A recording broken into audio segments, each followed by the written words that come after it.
Azizlar qaranglar, mana bunaqa piyavka kremlardan rosa ko'p ekanda. Muncha dedim, tinmay ofisda bo'laveradi desam, Shojaxon, "Iya" deydi, zo'r-ku deb turib, menga sразу reklama qilishga tushib ketdim.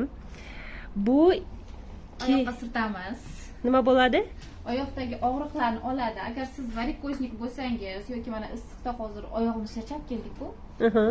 O'shanda surtsak, oyoqlar mazza qiladi, soviydi, momentalno soviydi-da. Og'riqlari ketadi. Bu уже sezyapman. Men buni oldin для легкости xullas kalon o'sha oyoqda og'riqni oladigan krem bor-ku, o'shani kutayotgan edim-da, yana qaytadan chiqarmikan deb. Mana ofisda bor ekan. Surtib kelasiz, bilasizlarmi, oyoqlaring kechki yonadi, ayniqsa yozda. Shuni surtgandan keyin sovuq, yengil bo'ladi oyoqlaringiz, bari og'riqlari, kablukda yurgan bo'lsangiz ham, shunda yurgan bo'lsangiz ham mazza qiladi oyoqlar. Hamma og'riqlarni oladi.